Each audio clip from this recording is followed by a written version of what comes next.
Hey everybody, this is Greens and I'm bringing you another quick update of some games that I found at a local thrift store. This store is very close to my house and I stopped and I checked it out and I'm really happy I did. I was pretty hesitant about going there because I had some groceries in the car and I was kind of wondering if I should stop or if I should go home and put the groceries in the fridge, but knowing me, I stopped and I was looking for some retro games.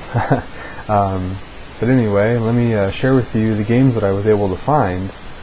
And keep in mind, I found all these games for $2.95. And 5 out of the 6 are for Nintendo 64. And the cartridges and the labels are all in pretty good shape, so this is a really good find. The first game that I found was Star Wars Rogue Squadron for the 64. I haven't played this game yet. I did try it out just a little bit just to get an idea.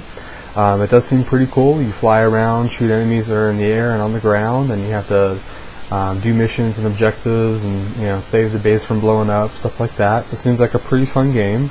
I look forward to playing this and seeing what it's all about. The next game that I got is Army Men Sarge's Heroes number 2. Now this game, I remember playing a game that was Army Men Sarge's Heroes, maybe it was the first one, on computer. I know in this game there are little missions that you have to do and you run around as Green Army guys. But yeah, I look forward to checking this one out and playing this one further. I'm pretty excited. It seems like it would be a good game to play. So that was pretty cool. This next one I was really excited about because I thought it was going to be kind of like an RPG. I thought there was going to be quests or maybe a storyline or anything like that. But it's called Mace The Dark Age. The front cover looks really cool. I'm probably going to be taking that sticker off. But this game looks really cool and I was super excited about it. And it turns out it's kind of like Mortal Kombat or Tekken. It's a fighting game. I didn't know that. Now, don't get me wrong, I have nothing against fighting games. Mortal Kombat's awesome. I have Mortal Kombat 1, 2, and 3 for the Sega Genesis, and I love it. But I mostly am not into the fighting games. It's just never been something I've been a huge fan of, but don't get me wrong, they are fun. But anyway, yeah, I was able to find this one too.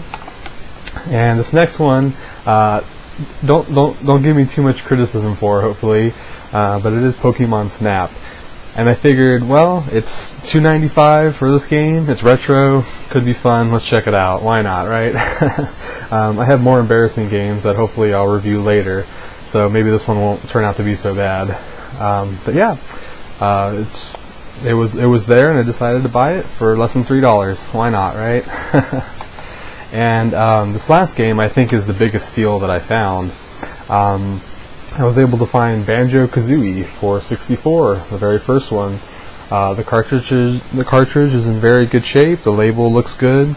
Most of the cartridges on all these 64 games, in fact, are in really good condition. And I will probably clean them up, take the labels off, take the stickers off. But yeah, definitely a steal for less than $3 a game. So I definitely would support going to the local thrift stores, garage sales, swap meets. All those things are good places to find retro games. The last game that I actually found at the thrift store was Golden Sun, and this is for the Game Boy Advance. This game I've played a little bit of.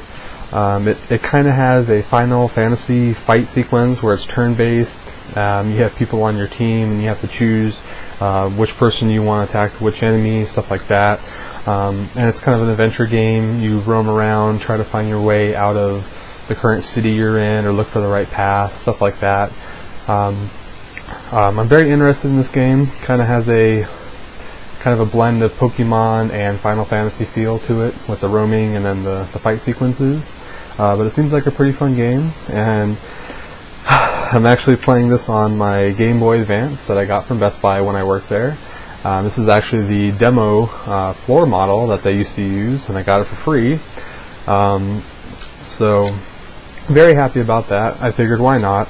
And this game was also $2.95 for probably hours of entertainment that I'll enjoy. So, anyway, the last thing I wanted to share with you guys here was, and I believe I talked about it in my last video update, But if you've seen episode 3 that I uploaded earlier today, hopefully you'll notice that it looks a little bit more professional, and I'm not pointing my little point-and-shoot Canon camera at the TV screen anymore.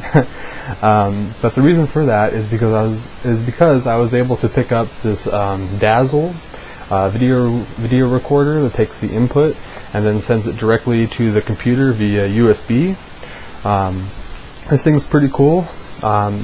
It came with video editing software, and the video editing software that I got with it is by the company Pinnacle.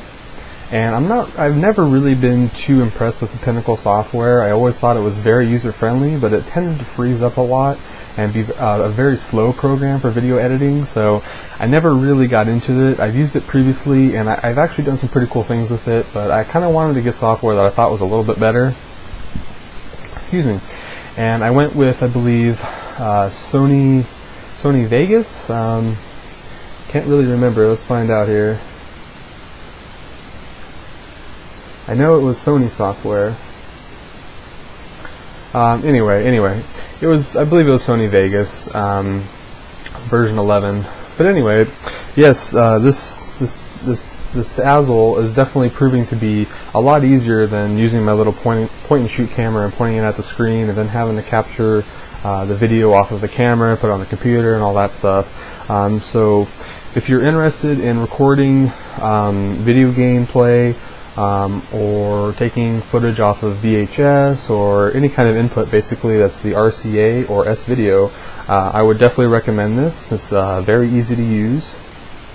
One thing about this though is if you're going this route, I would definitely recommend making sure that you have an RF cable or adapter or whatever for your video game system as well, because what tends to happen is you'll be recording on this unit, and as you're recording it's hard to play because the video is very choppy because it's recording at the same time. But what I found out, which makes it very easy, is I'll have the RCA coming out of the video game and going into the Dazzle, and then I'll also have the RF unit coming out of the video game and going to the TV. And what I can do is I can start the capturing and the recording on the Dazzle and then switch over to the TV and then play on the TV. So just a word of wisdom if you are looking to do this as well.